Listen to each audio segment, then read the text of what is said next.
you've built this big fan base over this kind of like, this guy that's making everyone laugh.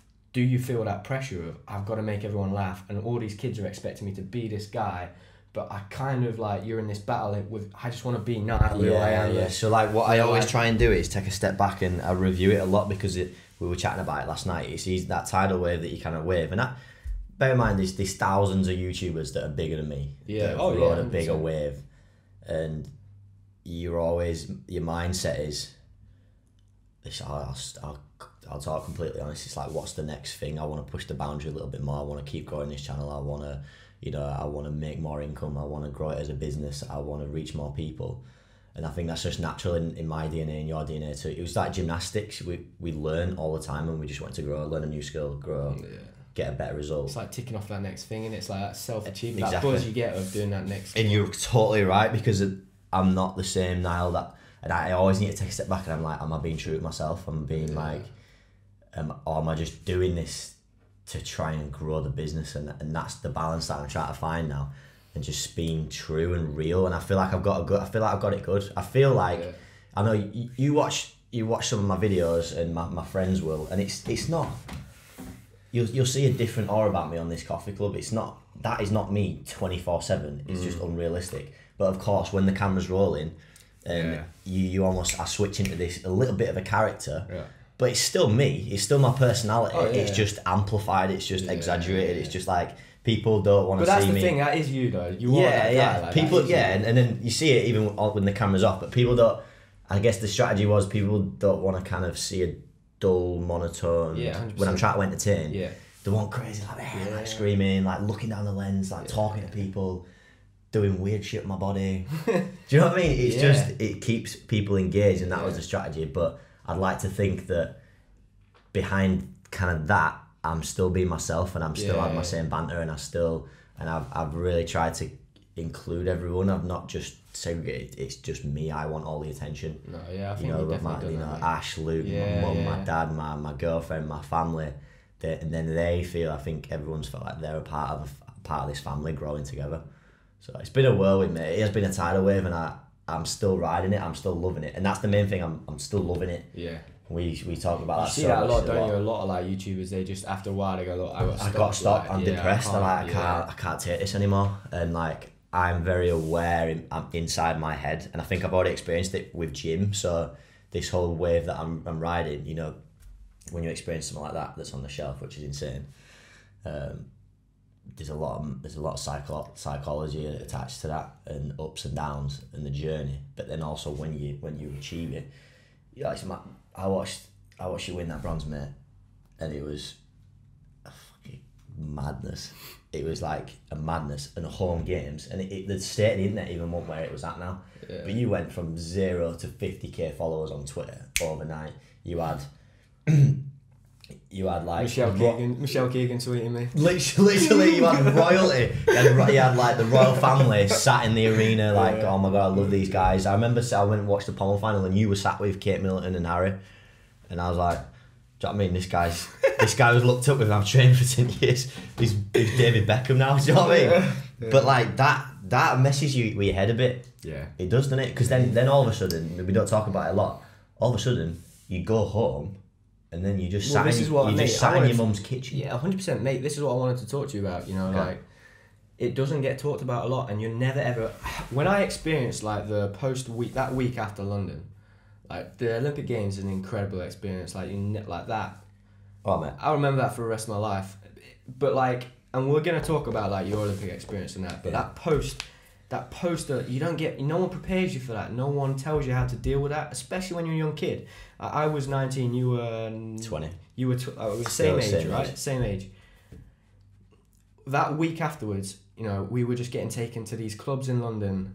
Like, it was just mad. It wasn't real life. It wasn't real life, and like no one prepared me for that. No one said, look, this is what's going to happen. And I could, from that 1 week, because I always used to sit there and see these footballers that go off the rails and lose it. Be like, why have you done this? You're playing for one of the best clubs in the world. Like, I'm a massive football fan. Like, you're getting paid 250 grand a month or whatever it is, and you're a like 18, 19-year-old kid. Like, how can you go off the rails? But then I saw that, and I saw how that could happen. you know, if you didn't have the right people around you. And that come down from like that buzz, like you can't, like an Olympic Games, that is the pinnacle. I trained 10 years for that moment, like to have got there, to have then won a medal, like that, the come down after that that was like a good 6 months, and I was still processing a lot of stuff like mentally for 2-3 years after that, and I didn't really understand, you know. Yeah, exactly. It needs to how be did like, how did you like, we're gonna get to like your Olympic experience, but how did you feel about that? You know, that come down, that afterwards, like you said, like I can remember 100%. I can remember getting home with my bags, and then I was in my room, and I was like, wow, what the hell? I've just been. Do you know what I mean? There needs to be a book. We need to write a book about it, mate. Yeah. Because honestly, so many athletes experience it and talk about it. And it's not even athletes, mate. Because I've had this conversation with my brother, coach's brother, like with my brother, mate. He's gone to Hideout Festival in Croatia. He's been just with his best mates, having the best time of his life. Yeah. He doesn't have to work. He's like high on life, watching all these like artists play, like DJs. He's drunk. Yeah, living the dream. He's drunk, just buzzed every night, just like having the best time. And he comes home and he's like, says like, mate, for 6 weeks, the come down's awful. Like it's relatable because you can understand that, like that high. You're on that high for so long. I say like everyone gets that the holiday blues. So when you go away with your family or whatever it is for a week, 2 weeks, and you come home and you're back to work. That first couple of weeks hard. Imagine that on a 1,000 times scale. We're talking about when you're doing Olympics, the peak experience, the way you feel, like what is going on in your life in that moment. I don't think there's anything that was really going to level up. And you say that it's not just the moment when you win the medal or when you're in and around what you've trained your whole life for. It's then after the partying, the experiences, the people that you meet, the people that you're talking to. Do you know what I mean? Like I was full on. Went to events back in London after the games, and I was partying with Anthony Joshua, like getting drunk with Anthony Joshua, and chatting to him. Like that is not something that's just normal, and what you. No. And we'll talk like you realise everyone is just a normal person. Yeah. That's crazy, one cool thing. Crazy, that is one real cool thing. And everyone's got their own shit they're dealing with. But yeah, I guess for me at the Olympics, the come down, it didn't really hit because so soon, and I thought I was going to be all right because I've experienced like mini ones. You know, I've done Commonwealth Games, and that's still the same thing. Even when you do something like a Worlds, where it's just gymnastics based, but there's something about that buzz of that whole multi-sport and the people that you're with, and it's just incredible. It's the fact you've worked your whole life for essentially 2.5 minutes worth of work. Right, yeah. To then have gone and done it, and then like a few times, like you had team final, all round final, but like so those few minutes you worked 10 years, like a decade, maybe 15 years, just for those few minutes. Yeah. Like the relief. People, you're like so happy with your it was worth it. Do you know what I mean? Just like that fulfillment, like you can't describe. Regardless of the result, the way it made you feel, and then obviously the result has an effect on it. The whole being around the Olympics, the eyes on it, the attention on it. You know, like the Instagram surge. Like me and Bryn were. You know, it was crazy. We were going. Bryn became a meme, mate. Bryn was Simone, Tyrone. Yeah. that was annoying, right? Cause we were having a race to 100k followers on Instagram, which just sounds silly, but it was just one of our little battles. We were roommates at the Olympics, and I swear to God, I would beat him. I was like 95, and he was like 89k. And you gotta imagine when we went there, we were on like 30. He was on like 20. Yeah. And it was just. And then he went to the beach with Simone, and them two had a little thing. And Simone, and I was like, he's gonna have me here. And we were on a night out at a paint party in this field, and we're getting on it. And she posted a picture with him. It was that one on the beach, and which got memed and went viral. But obviously Simone is like the megastar of America at that time. Right. And I kid you not, he went from 89k to about 110 in the space of an hour. You should see him at his party. He was going. It's mad how that happens though, mate. Yeah, literally, you were training with me yesterday in the gym. I put that photo up and I got like 300 followers. I was like, wow. Yeah. You can come and train with me more often, mate. I tell you what, especially if you're a female. That was brilliant. But anyway, the come down. I had 2 weeks where I was really busy, and it just kind of I almost stayed up on that little bit of a high. Yeah. And you go back and you meet your family and that, and this was the point in my life where I really, we'll talk about it honestly, went a bit overboard with the celebrating. I that was another thing how I dealt with it. Like you say, you trained the whole life for that moment, and you achieve success. Not like you do it.